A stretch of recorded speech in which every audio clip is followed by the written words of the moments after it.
Hello friends, कैसे हैं आप लोग। आशा करता हूं कि आप लोग अच्छे होंगे। आज के इस वीडियो में मैं बात करने वाला हूं दुनिया की मोस्ट एंड पॉपुलर पेंटिंग के बारे में, जिसका नाम है मोनालिसा। उसके बारे में आप लोगों को बताने वाला हूं कि इसके पीछे क्या राज है।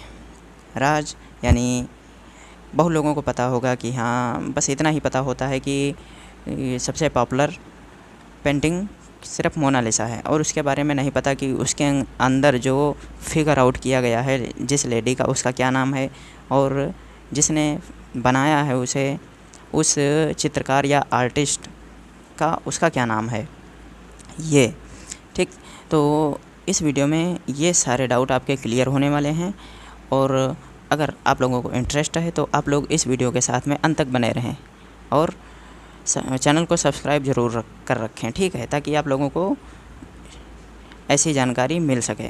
चलिए ज़्यादा टाइम वेस्ट ना करते हुए आप लोगों को बताते हैं कि जो दुनिया की मोस्ट एंड पॉपुलर पेंटिंग थी उसका नाम था मोनालिसा। मोनालिसा पेंटिंग थी। अब बात करते हैं कि हाँ, किन्नों ने बनाई इसे, किसने बनाई, क्या था इसके अंदर, क्यों बनाई भाई, क्यों इतनी फेमस हो गई है। चलो बात करते हैं कि आखिर इतनी अच्छी चित्रकारी करी किसने करी थी। चित्रकार का नाम था लियोनार्डो दा विंसी, जो कि कहाँ के थे, इटालियन आर्टिस्ट थे, इटली के चित्रकार थे।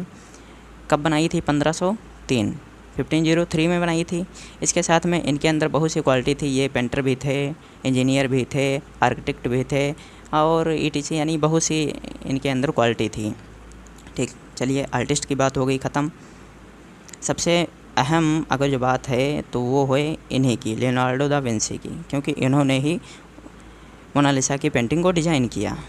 ठीक, अब बात करते हैं कि किसने आइडेंटिफाई किया कि इन्होंने जो पेंटिंग बनाई है उसमें उस लेडी का क्या नाम है। ठीक है, ये बात किसने आइडेंटिफाई किया किसने, आइडेंटिटी किसने दी इसकी? गॉर्गियो वसारी ने। गॉर्गियो वसारी, जो कि ये भी इटालियन आर्टिस्ट थे। इन्होंने कब बताया?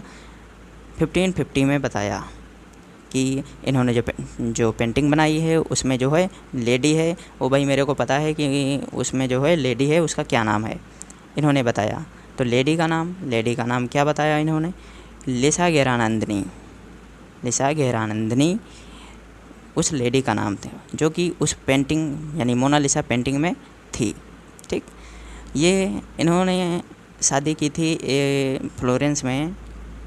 ठीक है, एक सिल्क ट्रेडर था, उसके साथ में इन्होंने शादी की थी। अब बात करते हैं कि इसमें जो है इनकी पेंटिंग थी, हाँ, उसका नाम मोनालिसा क्यों पड़ा? एक तो इटालियन लैंग्वेज में एक शब्द आता है मैडोना एक शब्द आता है जिसका मीनिंग होता है मैडम होता है।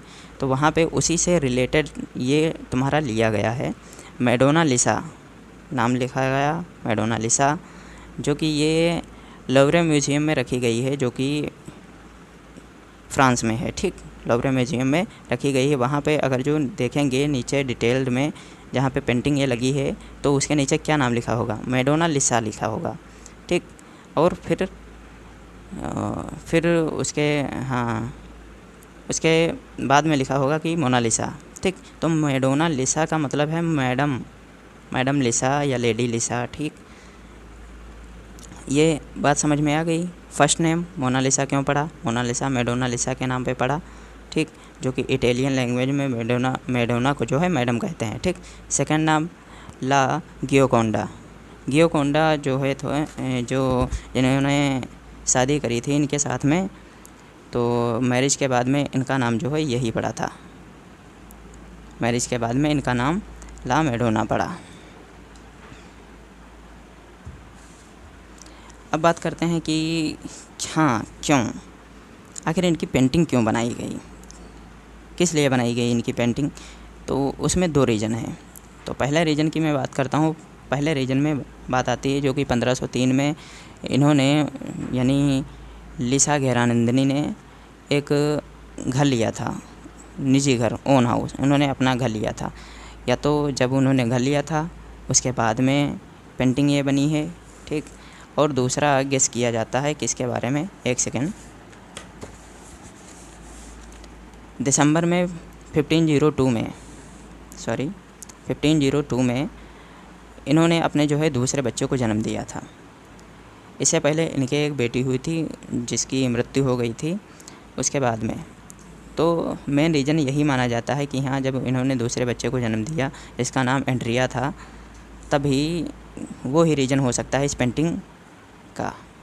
ठीक, अब बात करते हैं कि ये बनी तो बनी काहे पे है। सब लोग तो पेंटिंग बनाते हैं, किस पे बनाते हैं भाई, पेंटिंग बनाते हैं कागज़ पे, रोल पे, कपड़े पे भी बना लेते हैं। ठीक, तो इस पेंटिंग की एक विशेष बात है जो कि ये किसकी, पॉपुलर वुड की बनी हुई, एक पॉपुलर पेड़ आता है, पॉपुलर वुड की बनी हुई है, उस पे बनाई गई है पेंटिंग, पेंट किया गया है। जिसकी लंबाई, पेंटिंग की अगर जो बात करें, ज़्यादा हाई फाई पेंटिंग नहीं है, लंबी है 77 सेंटीमीटर और चौड़ी है 53 सेंटीमीटर, बस इतने में ही आ जाती है। और अगर जो पेंटिंग की बैकग्राउंड की बात करें कि पेंटिंग का बैकग्राउंड क्या है, बैकग्राउंड में कौन सी पिक लगी है, जो पेंटर था उसने बैकग्राउंड में कौन सी पिक लगाई है या कौन सी पिक बनाई है, उसका क्या नाम है, तो वो प्रदर्शित करता है इटली की एर्नो वैली को। उसके पीछे जो बैकग्राउंड है उसमें इटली की एर्नो वैली दर्शाई गई है। अब बात करते हैं कि हाँ, ये आखिर में चोरी क्यों हुई थी। चोरी हुई थी, उसमें सबसे बड़ा हाथ है इनका,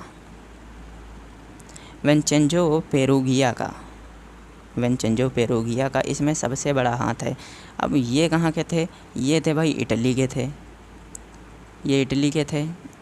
अब ये सोच ये रहे थे कि सारी चीज़ें, इतनी सारी चीज़ें हैं, वो सारी की सारी इस पेंटिंग में जो कि हैं कहाँ की, इटली की हैं। इटली के आर्टिस्ट ने बनाया, इटली के आर्टिस्ट ने इसे खोजा, आइडेंटिफाई किया, ये सारी चीज़ें वगैरह वगैरह, ये सारी चीज़ें इन्होंने सोचा कि ये जो है सारी की सारी इटली की हैं, तो ये पेंटिंग जो है फ्रांस में क्या कर रही है। तो ये फ्रांस में काम करते थे, लवरे म्यूज़ियम में जहाँ पे ये पेंटिंग रखी थी वहाँ पे काम करते थे। तो उन्होंने पूरी रात वहाँ पे बिता दी। ठीक, उसके बाद में सुबह जो है चोरी करके ये पेंटिंग निकल आए वहाँ से। 2 साल तक जो है, 3-4 साल तक पेंटिंग अपने पास ही रखे।